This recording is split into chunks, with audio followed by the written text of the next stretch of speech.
Bismillahirrahmanirrahim. Assalamualaikum warahmatullahi wabarakatuh. Waalaikumsalam warahmatullahi wabarakatuh. Alhamdulillahilladzi arsala rasulahu bil huda wa dinil haq liyudhhira 'ala dini kullihi wa kafa billahi shahida. Asyhadu an la ilaha illallah wahdahu la syarika lah wa asyhadu anna sayyidana Muhammadan abduhu wa rasuluhu la nabiyya wa la rasula ba'dah.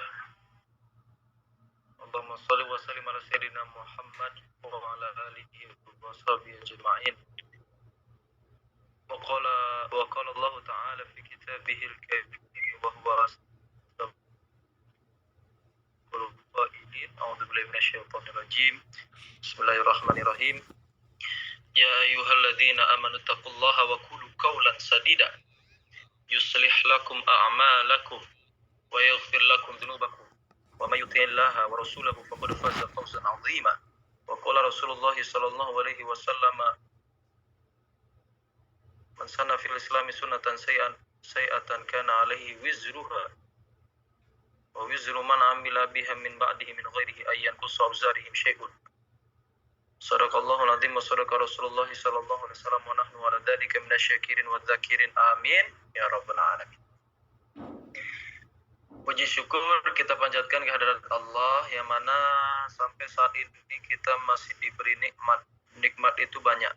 Nikmat itu bisa kita berjumpa, nikmat itu bisa kalian berjumpa dengan yang lain, bisa kenal saya bisa kenal kalian. Dan begitu pun nikmat yang telah kita lakukan ini yaitu yang paling dimuliakan oleh Rasulullah, talabul ilmi, mencari ilmu. Kenapa manusia itu harus mencari ilmu? Karena ilmu itu penting. Semua itu membutuhkan ilmu, sampai-sampai makan saja ada ilmunya, sampai-sampai kita minum pun ada ilmunya. Itu bisa menjadikan salah satu ladang beribadah kita. Karena niat pun bisa terjadi karena ada hal yang ingin kita lakukan. Karena ada hal yang ingin kita lakukan itu karena ilmu. Kita akan melakukan sesuatu itu karena ilmu, pengetahuan apa yang kita ingin lakukan. Ilm nanti disebut dengan pengetahuan, ilmu. Kalau orang alim itu bukan berarti orang yang dimana dia itu sering sholat, enggak gitu. Cara pandang orang alim bukan dia sering sholat, dia sering puasa, wah alim dia di alim. Alim itu tidak seperti itu hitungannya. Dan sekarang bentar-bentar ada orang misalkan kelihatan pakai peci songkok, oh alim ini orang. Alim itu secara konteks, secara harfiah itu artinya mengetahui. Alim itu mengetahui dari kata alima ya'lam bahwa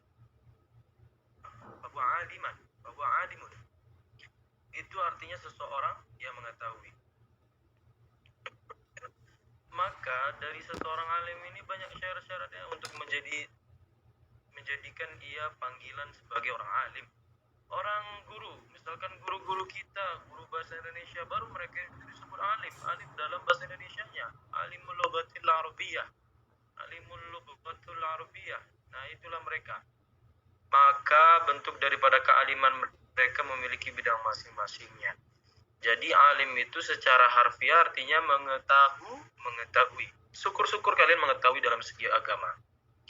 Kemudian kita bersalawat serta salam kepada Nabi kita, Nabi wa Maulana Muhammad sallallahu alaihi wasallam, kepada para sahabat, tabi'in, tabi'at, dan insyaallah kita sekalian termasuk dari umat Rasulullah. Karena kita harus termasuk dari umat Rasulullah. Rasulullah telah mendambakan umatnya. Sampai Nabi Musa dulu berdoa kepada Allah, kalau dia itu pengen menjadi pemimpin para nabi.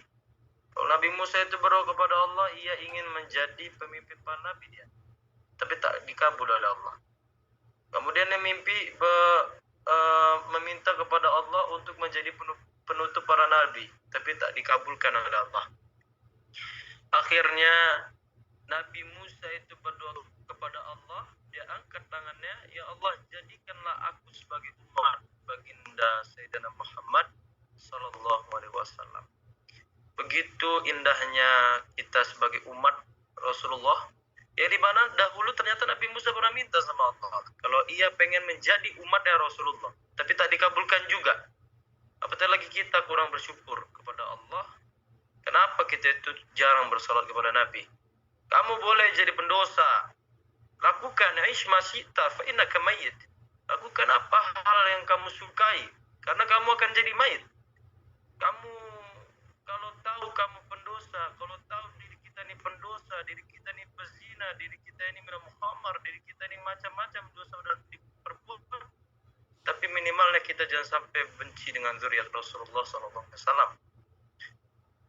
Kalau misalkan minimalnya kita itu jangan pernah benci dengan zuriat Rasulullah SAW. Apa yang kita bawa ketika kita menghadap Allah? Ketika kita menghadap Rasulullah, saya pernah berdoa, wahai pendosa siapapun, jangan kau pernah benci dengan zuriat Rasulullah. Anugerah terindah itu ketika engkau melihat wajah Rasulullah. Saya sering berdoa terhadap habaib, bib, doain anak ya. Anak mau lihat antum nanti ketemu sama kakek antum. Gak apa-apa anak dari jauh. Yang penting lambain anak terlihat sampai antum. Anak berdoa sampai kayak gitu, minta sama habis sampai seperti itu. Jadi kita jangan sampai benci dengan zuriat Rasulullah. Supaya bentuk dari cintanya kita terhadap zuriat Rasulullah menjadi wasilah cinta kita terhadap Rasulullah. Karena dalilnya itu jelas juga, al-ulama warasatul anbiya. Para ulama juga pewaris para nabi. Habaib ini kebanyakan ulama agama. Kemudian judul kita hari ini apa guys? Judul kita nih hari ini bersandar kepada Allah. Saya sebenarnya agak sedikit kurang enak badan, lemas, saya nggak tahu kenapa nih. Jadi ini kadang manusia ini lemahnya gitulah. Kita tuh kadang sombong di beberapa titik yang kita pikir kita oke. Kita ini banyak uang, kita ini banyak relasi, banyak lagi kawan. Padahal nggak tahu esok dia akan lemah, esok dia akan sakit, esok dia akan terkantuk-kantuk untuk berjalan. Karena itulah tanda lemah manusia. Ini mata, kelopak mata nih. Kalau kalian tahu, di sini ringan aja nih. Kalau kalian copot ini, paling nggak nyampe 1 gram. Tapi kalau misalkan dia udah ngantuk, wah 1 ton rasanya. Ini lemahnya manusia. Apalagi yang mau disombongkan. Dunia ini bukan tempatnya sombong. Dunia ini tempat meninggal. Dunia ini bukan tempat tinggal, tapi dunia ini tempat meninggal. Maka jangan raihlah sesuatu hal yang sifatnya fana. Sementara raihlah sifatnya selama-lamanya itu akhirat. Maka kembalilah kepada akhirat. Qul mata'ud dunya qalil wal akhiratu khairul liman ittaqa.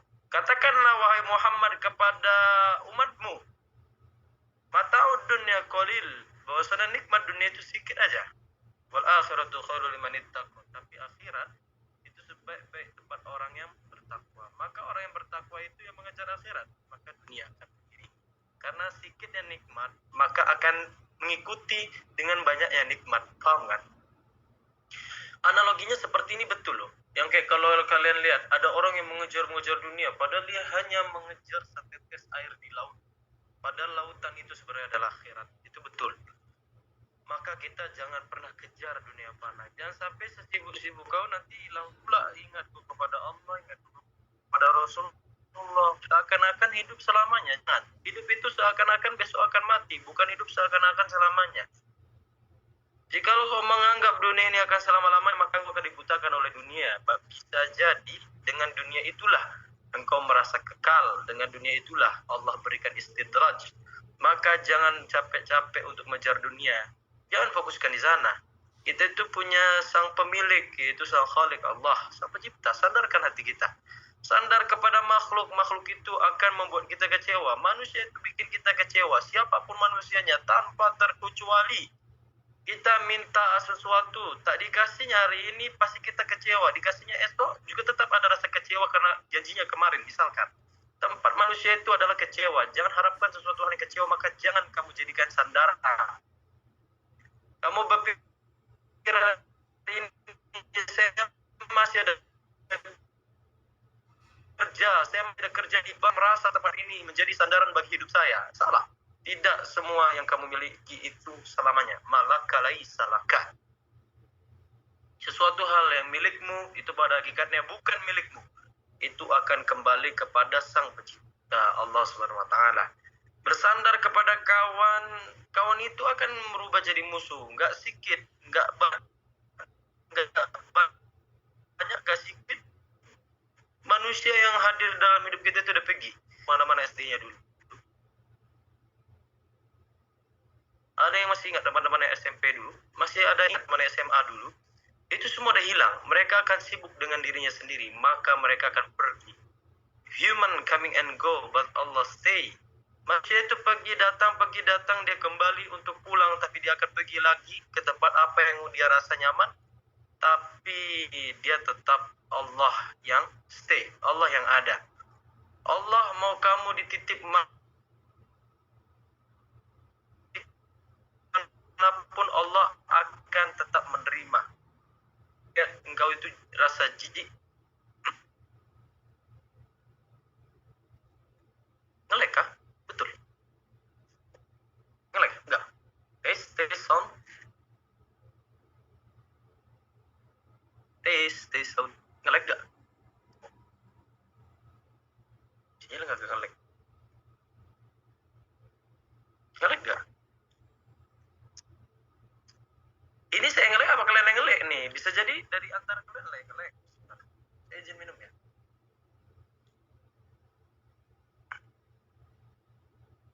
Oh ngelek. Ya aku enggak. Tadi iya. Ku colok mataku lama-lama nih.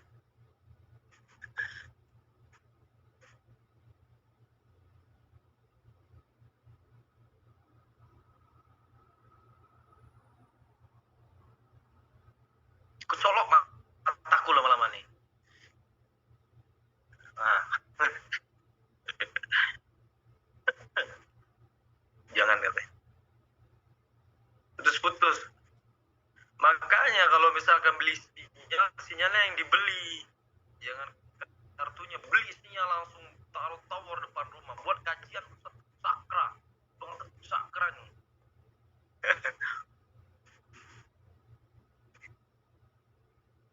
Oke. Masih ngelek? Ya adalah saya banting aja lah ini ya. Nggak ada sinyal saya ngelek. Oke wifi saya nih. Mau udah lasih gate kalau mau ikut. Astagfirullah. Canda ya.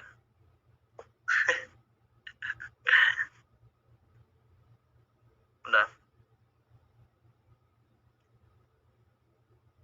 Bersandar kita kepada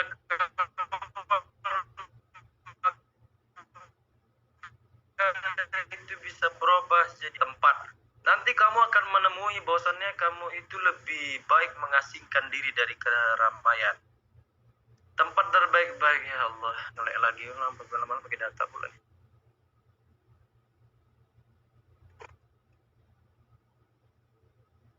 Tes, masih ngelek. Pakai data nih saya. Atau tadi 330 MB.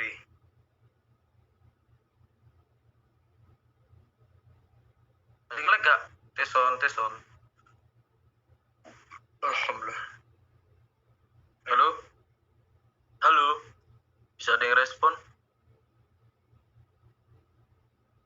Halo?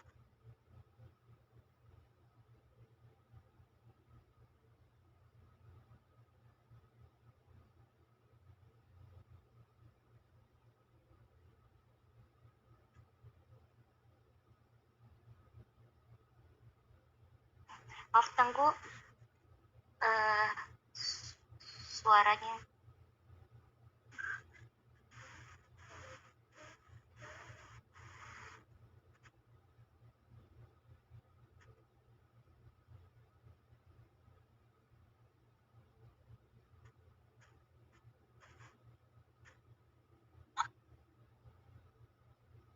Masih ngelek? udah membaik. Oke. Maaf Tengku. Aman insyaallah. Jadi kita harus bersandar kepada Allah. Bersandar kita kepada kawan itu berubah jadi musuh.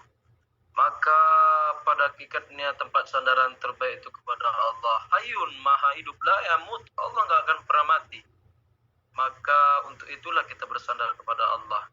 Kalau kalian jauh-jauh bertanya bagaimana kita itu harus agar istiqomah, bagaimana caranya? Dalam kitab Ar-Risalah Al-Qusairiyah ini dikatakan al-istiqomatu hiya infiradu qalbi ila Allah wa la tusyriku billah. menyendirikan Allah dalam hati. Wala tusyriku billah. Jangan buat persekutuan. Maksudnya persekutuan di sini bukan hanyalah soal syirik, soal persekutuan kalian terhadap hal-hal yang mistis. Kalian kayak sandarin apa-apa tuh pakai jimat, apa-apa pakai dukun dan lain-lain. Bukan kayak gitu, tapi hal sekecil manusia pun nggak boleh jadi bahan sandaran kita. Orang yang istiqomah itu ketika ia menyandarkan kepada Allah, ketika dia percaya bahwasannya innalladzina qalu, sesungguhnya orang-orang yang mengatakan Rabbunallah, Tuhan kami adalah Allah, tsumastaqamu, kemudian dia istiqomah, dia itu mendirikan kebenaran, dia bela kebenaran, dia tetap menggelorakan bara api untuk membakar kemunafikan, kefasikan, segala aspek yang membuat kemungkaran ini membara, dia bakar itu semuanya. Tatanazzalu alaihimul malaikah, kemudian turunlah malaikat kepadanya mengatakan Allah takhufu, jangan kau takut, wala tahzanu, jangan kau itu pernah sekali-kali bersedih, wa basyiru bil jannati allati kuntum tu'adun, maka malaikat itu mengabarkan kepada orang yang beriman istiqomah tadi Allah menjanjikan surga baginya.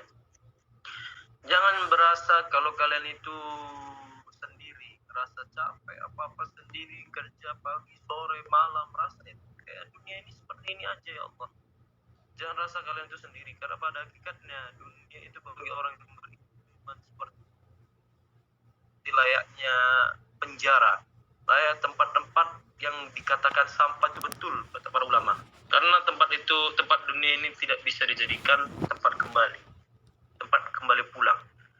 Maka dari itu, kita sebagai umat muslim yang ngerasa capek, yang ngerasa jenuh, yang ngerasa udah gak tahu lah mau dibawa arah mana lagi hidup ini, kembali kepada Allah.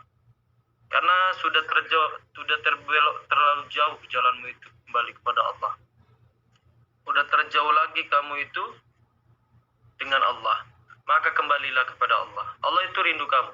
Kalau misalkan engkau diberikan cobaan, sikit-sikit Allah kok diberikan cobaan kayak gini, sakitlah patah hatiku nih setiap hari.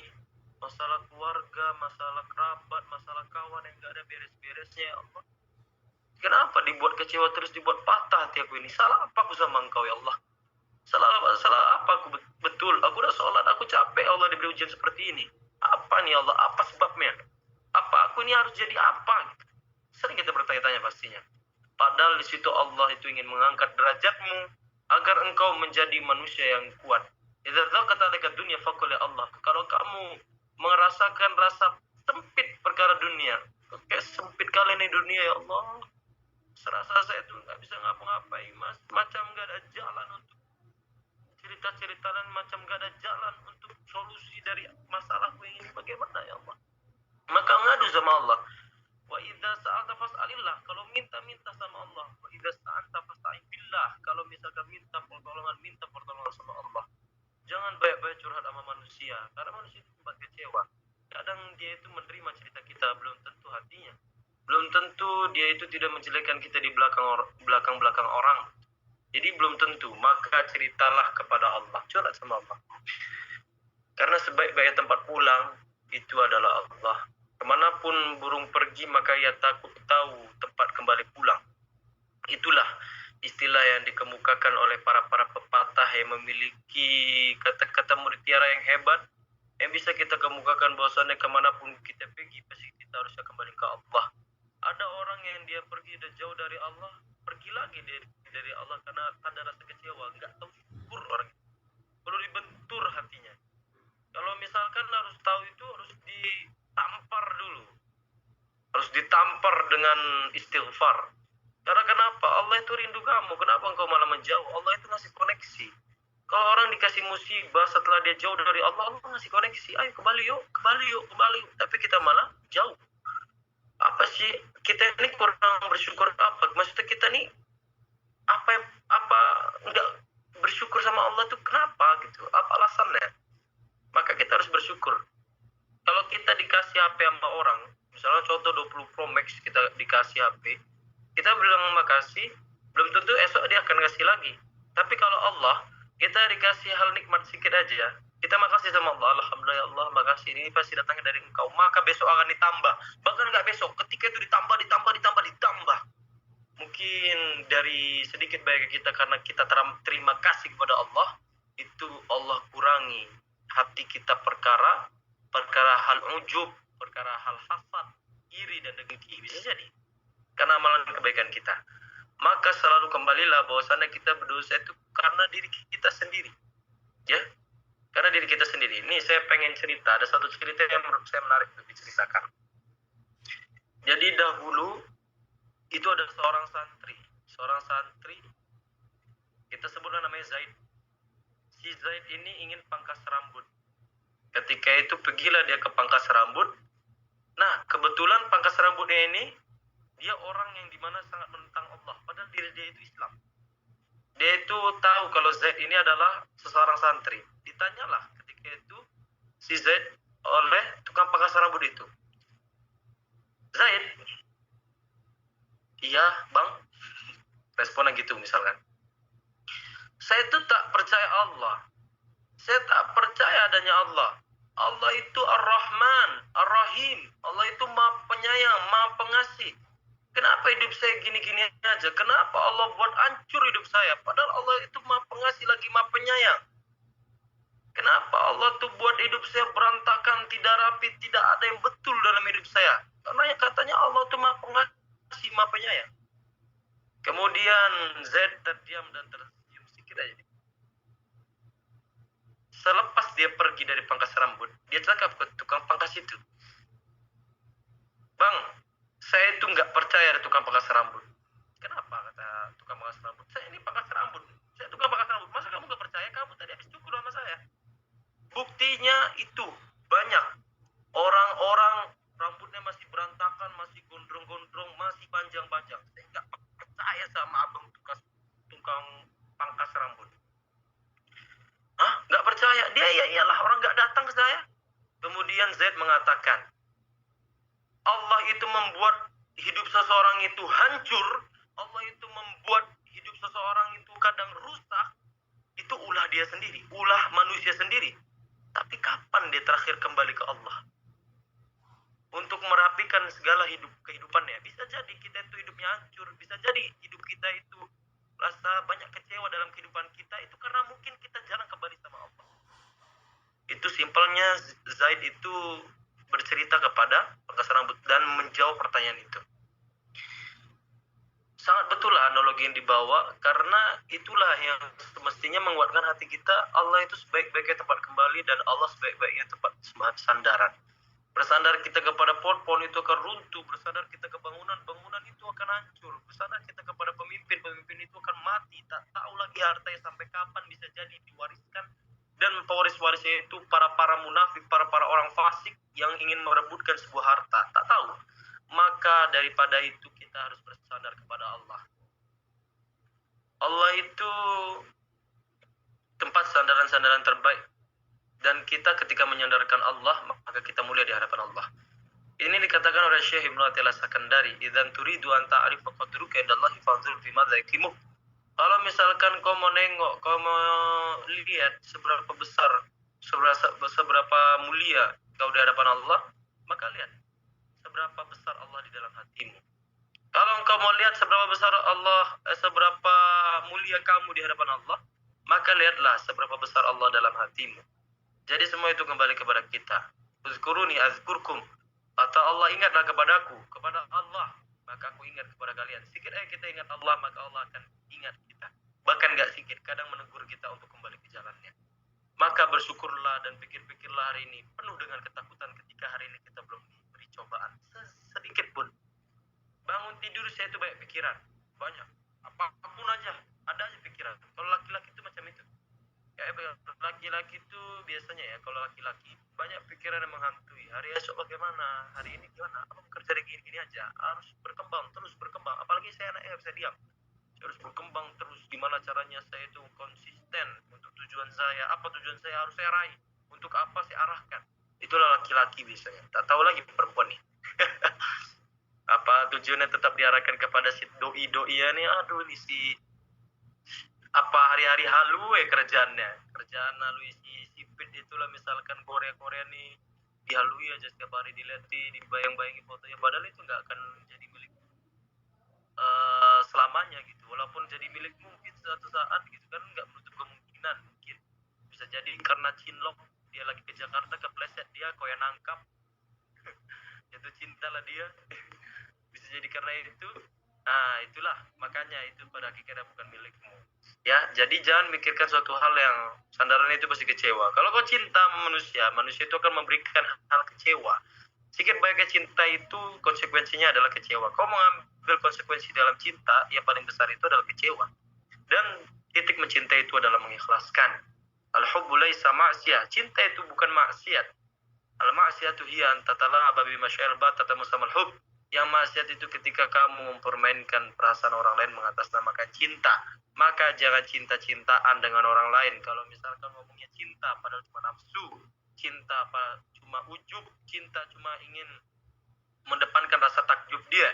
Karena kalau kamu cinta itu tidak memiliki alasan. Cinta itu turun sebagai anugerah.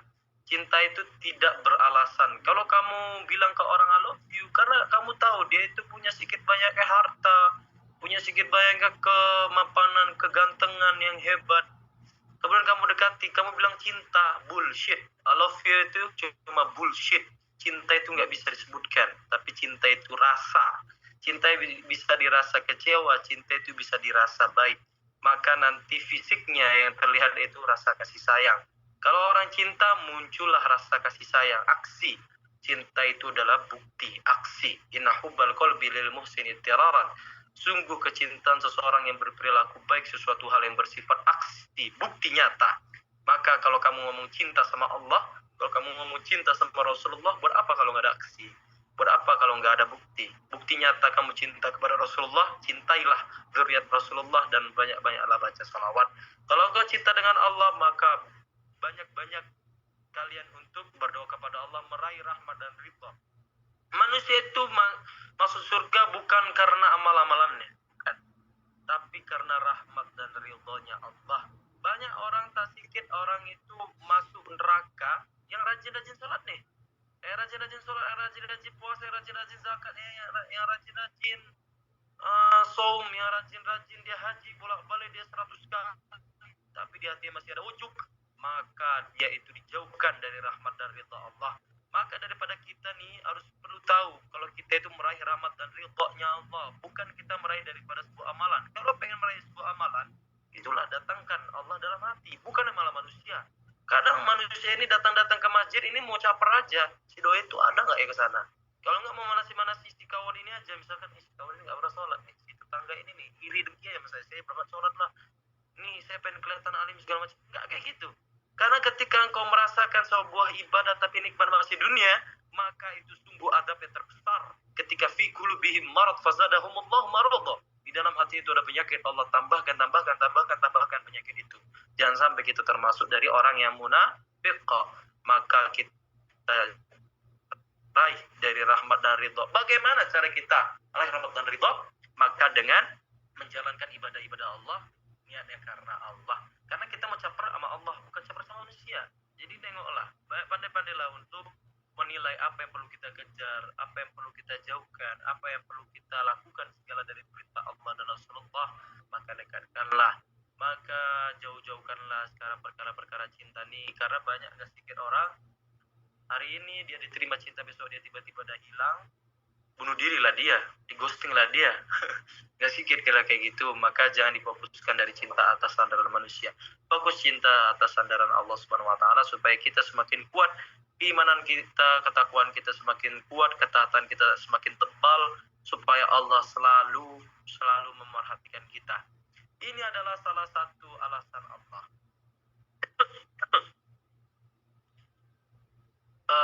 Ketika itu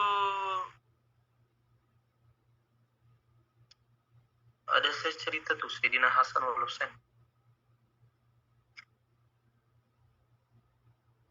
Yang dibunuh tuh Sayyidina Hasan atau Husain ya? Husain ya? Sayyidina Husain. Nah, itulah next cerita aja. Jadi sebenarnya cerita itu bagus juga, tapi saya lupa ceritanya itu. Ceritanya itu kita ganti topik aja. Jangan cerita Sayyidina Hasan Husain. Jadi sedikit bukit bagi kita harus bersandar kepada Allah. Kalau nggak cerita yang ini aja. Dulu Rasulullah saja, sekelas Rasulullah itu pernah berbicara kepada penduduk Mekah itu. Di Bukit Safa, Rasulullah itu cakap ke penduduk Mekah, jikalau di balik Bukit Abi Qais, depan Bukit Safa itu ada Bukit Abi Qais, besar kali dia, ada musuh yang ingin membunuh kita, apakah kalian percaya? Ingin memerangi kita, apakah kalian percaya? Kemudian penduduk Mekah mengatakan, sadaqanaka, kami percaya karena kami menggelar engkau sebagai Al-Amin, dapat dipercaya. Kemudian Rasulullah berkata, jikalau di balik Bukit Abi Qais ini ada musuh yang ingin membantai kita, ingin meluluh lantahkan kita, apakah kalian percaya? Kemudian tetap penduduk Mekah itu mengatakan, sadaqanaka, kami percaya Rasul. Setelah itu Rasulullah mengatakan, jikalau aku ini adalah utusan Allah yang ingin mengabarkan kepada kalian bahwasanya yang baik-baik akan masuk surga, yang buruk-buruk, yang jahat akan masuk neraka, apa kalian percaya? Disitulah perlawanan datang. Perlawanan datang itu bukan dari musuh, dari lawan, bukan, tapi dari saudara kandung yang masih ada hubungan darah. Tabban laka ya Muhammad alihada jama'atana, celakalah engkau wahai Muhammad, apakah hanya untuk ini saja engkau kumpulkan kami hari ini? Maka ketika itu Allah tidak mengazab dia, tapi Allah itu langsung mengabadikan dalam kitabnya Al-Quran. Tabbat yada Abi Lahabi wa tabb, celakalah kedua tangan Abu Lahab. Wa mra'atuhu hammalatal hatab, istrinya itu pembawa kayu bakar, simbol penjatuhan karakter. Maka ketika itu diceritakan bahwasannya Rasulullah pernah dihianati saudaranya sendiri. Dari saudara ayahnya, masih kandung, yaitu Abu Lahab.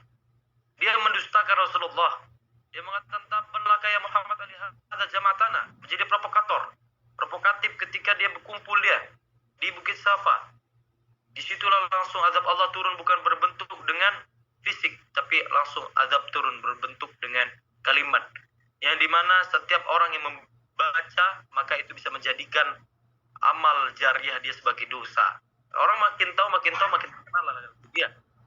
Maka kemudian Rasulullah itu pergi ke satu desa berharap mendapat salam.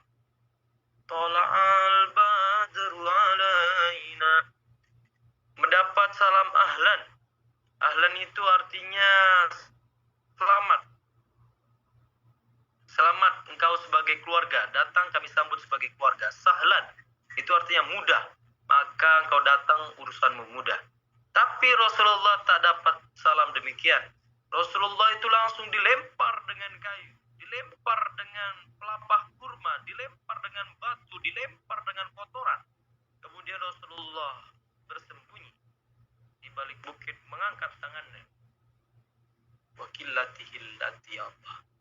Ya Allah, aku tuh tak ada lagi tempat mengadu kecuali ke Engkau. Siti Khadijah meninggal, yang bisa melindungi dia. Abu Thalib, pamannya, meninggal. Tak ada lagi ya Allah tempat aku untuk mengadu, tak ada lagi tempat aku berlindung kecuali kepada Engkau. Wahawani bainan nas, aku hina di hadapan mereka. Kalau dulu aku ada tempat mengadu, tapi kali ini tempat mengadu aku hanya kepada Engkau. Kemudian datanglah malaikat malakul jibar, malaikat penjaga gunung di atas dunia. Kau tunjuk Muhammad, gunung mana yang aku akan timpakan kepada mereka. Tapi di situ Rasulullah hanya mengatakan, asallahu an yukhrij min aslabihi man ibudullaha wa la tusyrika bihi syai'a. Keluarkan dari tulang sulbi mereka, keluarkan dari keturunan mereka yang menyembah Engkau, menyembah Allah. Tidak ada satupun yang mempersekutukan Engkau. Orang yang hatinya rusak, orang yang hatinya rapuh, hancur, purau hatinya, pasti dia akan berkata-kata kasar, tapi tidak dengan Rasulullah SAW. Ini simbol, maksudnya sebuah perumpamaan. Ketika mungkin kita itu banyak kawan, kita sefrekuensi dengan kawan. Banyak orang itu yang suka dengan kita, menghormati kita, menghargai kita, maka itu udah biasa. Karena Rasulullah juga pernah merasakan. Tapi kalau misalkan kamu pernah mengatakan ketika kamu terbangun dari tidur, kamu mimpi bahwasanya azab Allah itu datang terhadapmu, kamu ingin menghadap Allah, ingin taubat menghadap Allah, kau katakan kepada temanmu, kawanmu, ayo kembali ke jalan Allah. Ini udah teguran dari Allah. Kita banyak diberi ujian belakangan ini. Kemudian kawannya hanya mengatakan, apakah hanya untuk ini saja kita berkawan hari ini? Kau ditinggalkan oleh kawanmu, kau didustai oleh kawanmu sendiri, maka Rasulullah sudah merasakan lebih dari itu, ditinggalkan oleh saudara kandungnya sendiri. Maka apa yang kita rasani bukan apa-apa dari dibanding cobaan yang telah diberikan terhadap Rasulullah SAW. Semestinya kita sebagai umat Rasulullah itu kuat ketika ditinggalkan oleh kawan, kuat untuk menjadi proses hijrah yang lebih baik. Ditinggalkan oleh kerabat, kuat. Saudara kandung yang sering menyepelekan kita, yang sering menghancurkan hati kita, tinggalkan. Saya ini kalau misalkan ada orang yang cakap-cakap kalau bikin patah semangat saya tinggalkan. Buat apa kita dengar dia? Tinggalkan. Jadi lebih baik kita dengarkan orang-orang yang bermanfaat bagi kita, yang menambah cakrawala berpikir kita supaya kita itu lebih jauh untuk menjangkau kehidupan ini, untuk mendekatkan diri kepada Allah. Jadi seperti itu ya. Kurang lebihnya mohon dimaafkan. Kita ambil sebuah ibrah yang manfaat hikmah, insya Allah menjadikan ladang pahala bagi kita untuk semangat mencarger iman ke depannya. Oke? Semangat terus buat kalian untuk mengambil ilmu dari siapa saja, ya. Sebaik-baiknya kalian itu manusia itu ketika dia belajar Al-Quran dan mengajarkannya. Khairukum man ta'allama Al-Quran wa 'allama. Maka sebaik-baiknya manusia itu mengajarkan Al-Quran dan mengamalkannya. Apapun yang kalian punya yang bisa diamalkan, amalkanlah ya. Amalkanlah. Apapun yang kalian punya, mau satu harfun saja, satu huruf saja, amalkan. Sampai di dalam kitab At-Tibyan, karangan Syekh Muhyiddin Abi Zakaria bin Syaraf An-Nawawi, atau kita sebut dengan Imam An-Nawawi, ini beliau mengatakan, ada satu aja orang datang ke aku mengajarkan 1, 2, 3 pepatah huruf, maka aku akan menganggap dia itu sebagai guruku. Aku rela untuk menjadi budaknya. Itu sampai sedemikian ulama menghargai sebuah ilmu. Ya, maka dari itu kita sebagai para penerus ulama, insya Allah suatu saat kita nggak tahu akan jadi apa. Nggak apa-apa kita mau jadi apa, pengejar dunia segala macam, ya terserah. Maksudnya pengejar dunia dalam artian bekerja untuk dunia, ya nggak apa-apa. Asalkan kamu itu hafal Quran, asalkan kamu bisa mengamalkan Al-Quran. Nggak harus misalkan hafal Quran, amalkan Al-Quran. Saya tak hafal Quran 30 juz. Tak hafal saya sampai full 30 juz. Tapi saya suka untuk mengamalkan Al-Quran sehingga saya hafal, paham kan? Lebih nyaman lagi kita seiring kita mengamalkan ilmu, apa yang perlu kita ambil dari Al-Quran, kita amalkan. Saya dahulu pesantren tuh lulus 15 juz aja. 15 juz itu udah setengah mati saya itu hafalkan. Ini tahdusan bini'amah. Tak semudah itu menghafalkan Al-Quran. Kalau ada orang misalkan sebulan hafal Al-Quran 30 juz, mustahil. Itu orang yang ngafal tinggal. Tak tahu lagi ngafal kemarin itu udah lupa. Itu tak boleh diikut, jangan. Nanti kalian dituntut setiap ayat-ayat yang pernah kalian hafal. Nanti sudah 30 juz sebulan itu selesai, itu cuma setor hafal-hafal doang, pasti kamu bertanya. Apa?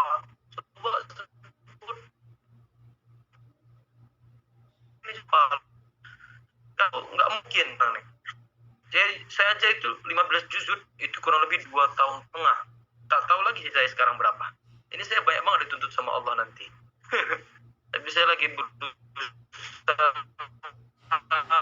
untuk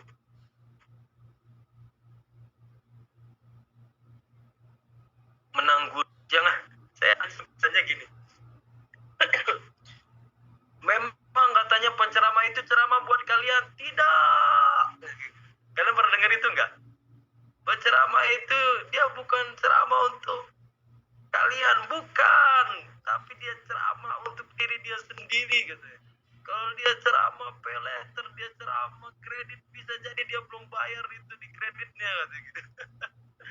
Itu kata Ustaz, nggak tahu tuh Ustaz pelawak. Tapi kadang itu betul juga dia.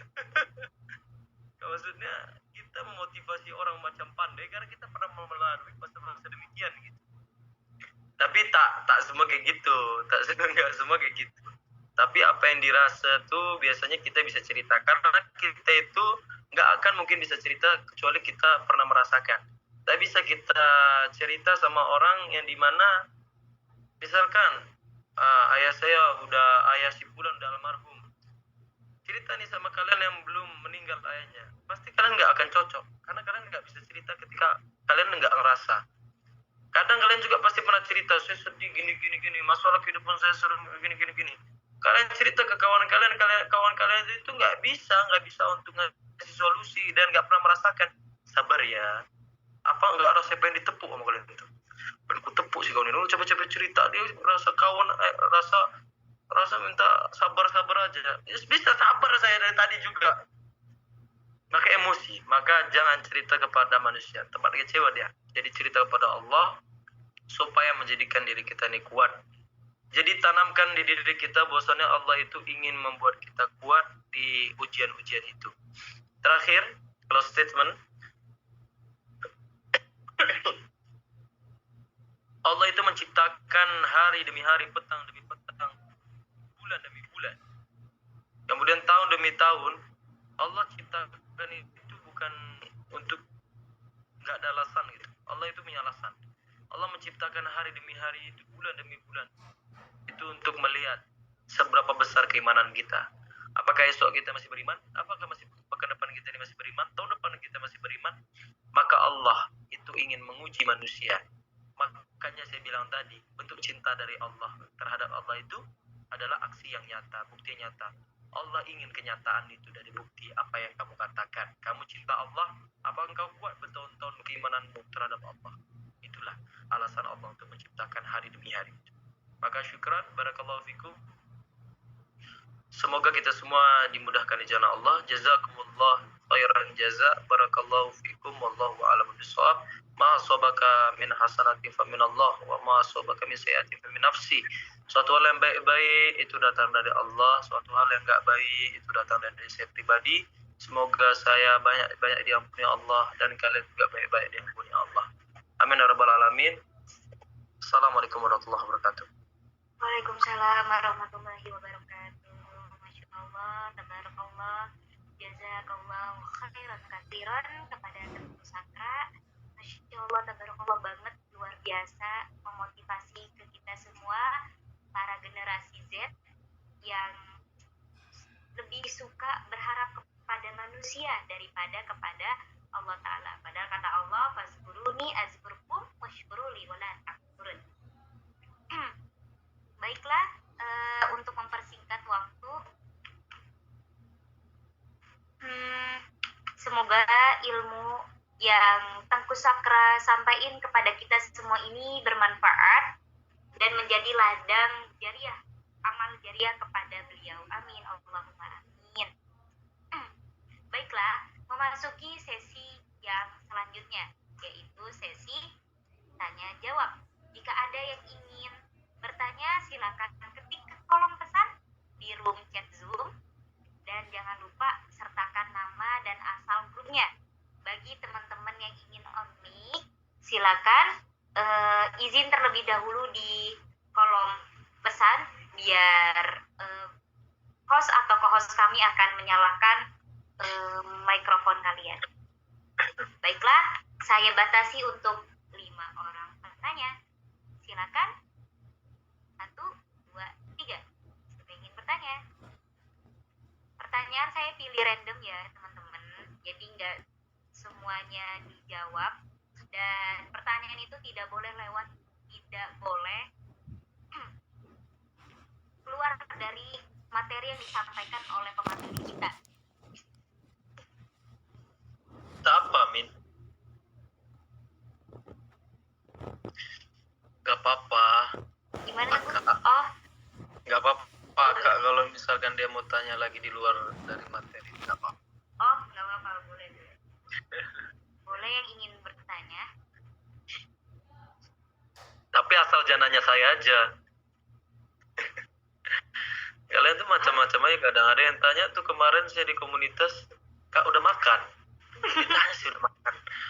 Saya tahu ini KNA tapi nggak se-KNA itu.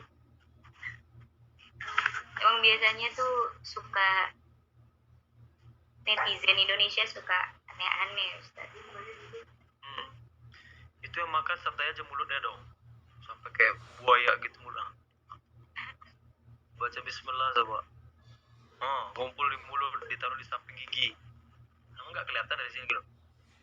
Ini banyak banget yang nanya ya, biar saya.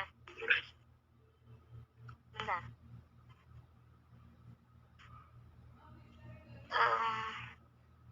Saya makan tangan saya sendiri lama-lama. Saya pilih acak ya teman-teman. Tempe dong dia. Semuanya kalian bohong.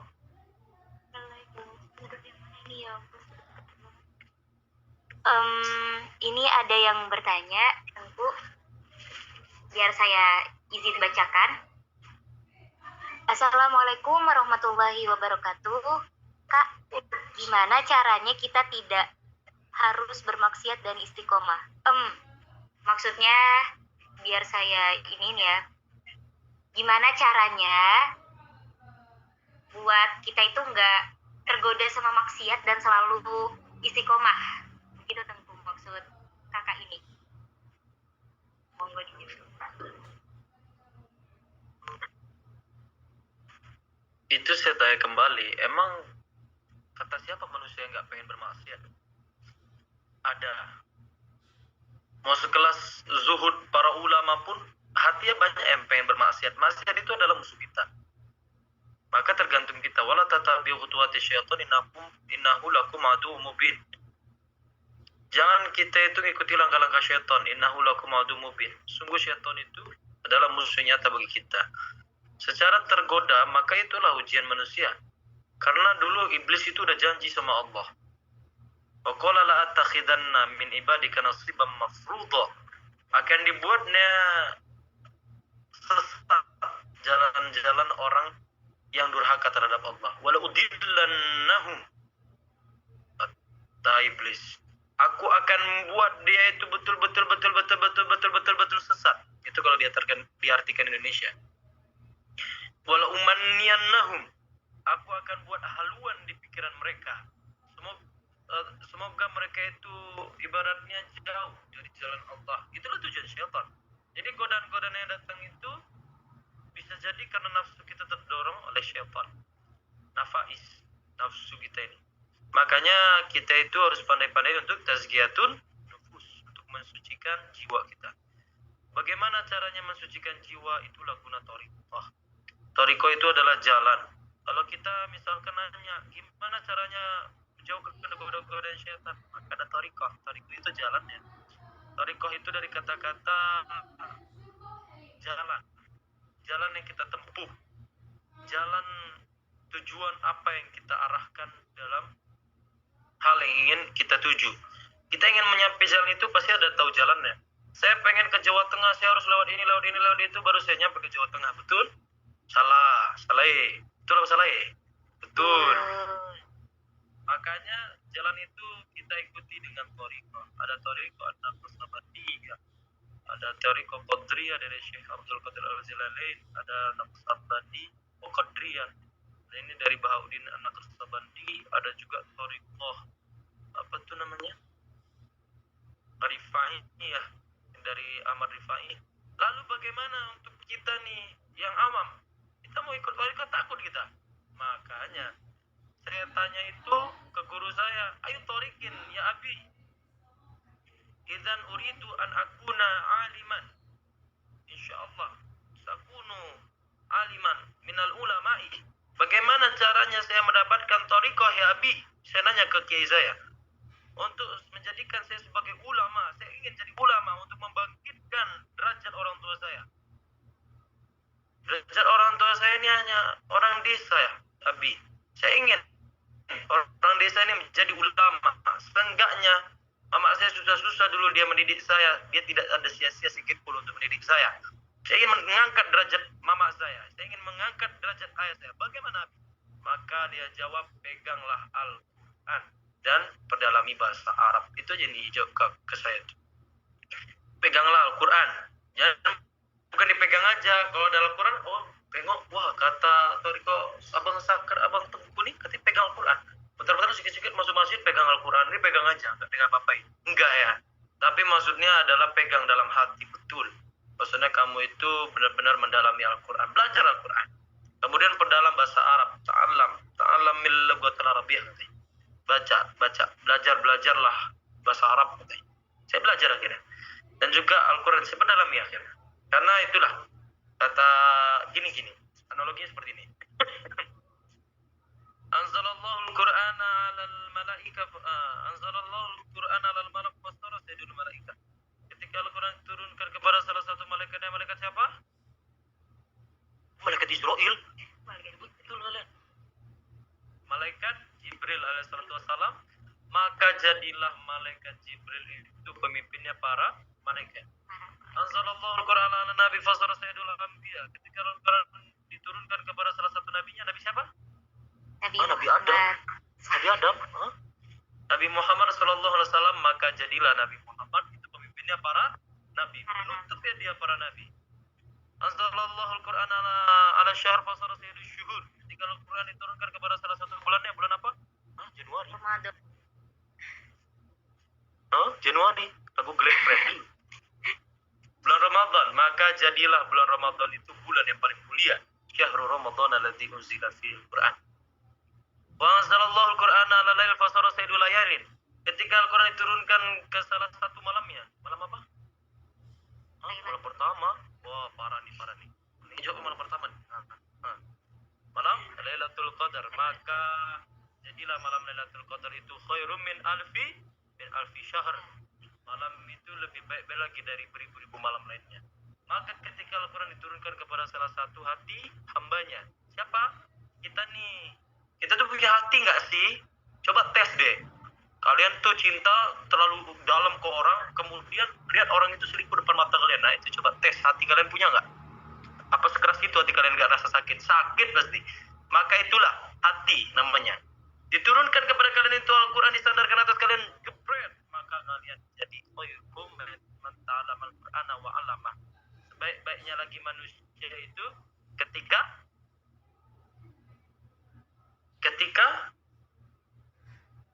apa tertidur? Bukan. Ketika dia belajar Al-Quran dan mengamalkannya. Kasihan ya nggak boleh nyalain mic ya. Ketika dia belajar Al-Quran dan mengamalkannya, maka itulah. Kalau hati kita nih ingin mulia di hadapan Allah, kalau misalkan hati kita nih ingin jadi manusia terbaik, hati terbaik, maka kita bawanya Al-Quran. Itu yang diajarkan oleh Nabi saya, seperti itu. Kurang lebihnya. Nah, itulah Q&A yang cukup. Barakallah. Terima kasih banyak atas jawabannya dari Tengku. Kita lanjut aja untuk mempersingkat waktu. Ini ada yang izin mau minta mic kepada panitia Aini Zahra Asyabul 2. Bagaimana? Untuk mempermudah yang pengen pakai mikrofon, saya giniin 2 orang aja ya. Dipakai Ryzen. Biar mempermudah panitianya,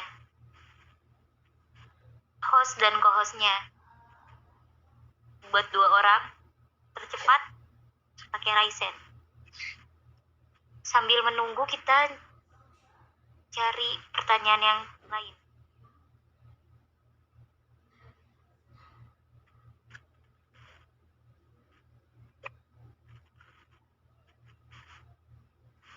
Assalamualaikum warahmatullahi wabarakatuh. Nama saya Syasha. Izin bertanya, saya mau berubah. Tapi saya takut cobaan itu datang karena katanya setiap... Bagaimana, Tengku? Iya, berubah jadi apa? Power Ranger apa? Ultraman Reboot? Mungkin maksudnya ini hijrah. Oh, hijrah. Kan saya nggak tahu apa dia dari laki dia pengen berubah jadi cewek, apa cewek berubah jadi laki, kan nggak tahu saya. Kan harus tanya yang betul ya kan? Betul nggak saya? Berubah jadi apa? Iya, nggak salah sih, nggak salah. saya mau berubah, tapi saya takut secobaan itu datang karena setiap saya melakukan kebaikan atau meningkatkan ibadah, malah selalu datang cobaannya. Gimana itu? Syukron. Jadi kayak gitu, Tengku. Katanya dia tuh mau berubah, tapi setiap dia mau berbuat baik, cobaan itu selalu datang gitu, diuji mulu. Oh, iya. Jadi ibaratnya kalau dia kena air sedikit takut jadi putri duyung nih gitu. Tawa deh. Jadi gini, konsekuensi kalian jadi orang baik itu pasti diuji. Bakal betul tuh kalau kotes-kotes handal di TikTok tuh. Orang tulus kenapa sih nggak pernah dapat orang yang baik? Ya betul, karena kamu orang baik. Nggak pernah dapat betul nanti. Tapi Allah pasti kasih hikmah.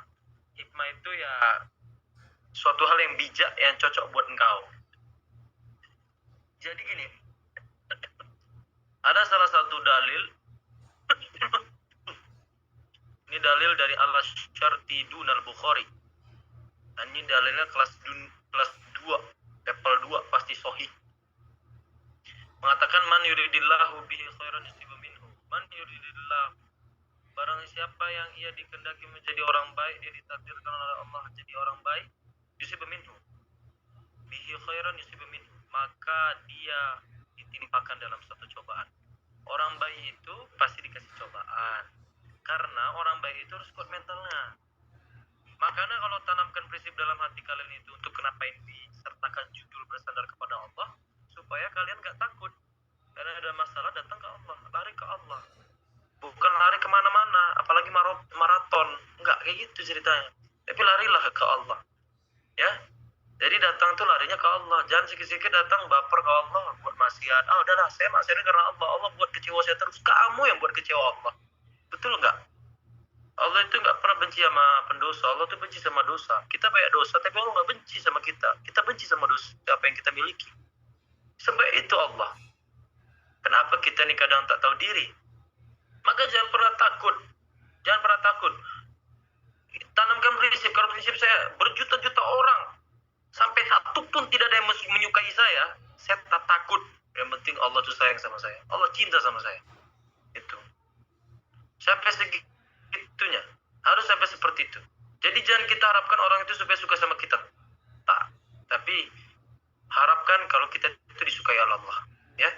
Kalian tuh pengen lakuin segala kebaikan-kebaikan, supaya aku dilihat segawan ini aja, kayak aku orang baik dan segala macam. Jangan. Sia-sia bro. Manusia itu kadang lupa. Lupa dilupakan, terlupakan, pura-pura lupa. Itulah manusia ketika dia udah mendapatkan apa yang ia inginkan. Itulah manusia.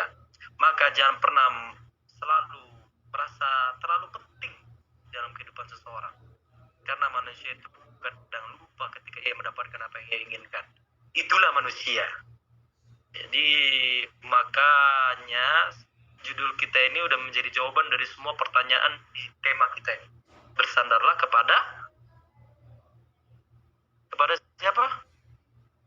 Kepada siapa? Gak dengar aku. Gak dengar. Kepada Allah Subhanahu wa taala. Ya, syukran. Seperti itu kurang lebih. Allahu a'lam. Sudah dapat kan? Maksudnya rangkuman simpulannya, manuridillahu bisaran minhu, barang siapa yang dikehendaki dia menjadi seorang yang baik, maka Allah akan timpakannya dalam suatu cobaan. Ayo, tanya lagi.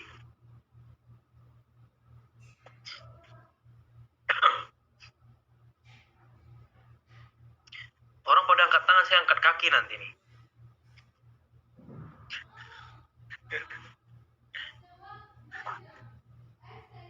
Saya angkat kepala saya nih lama-lama. Panitia diam, nanti saya matikan mic saya nih sepanjang jalan nih.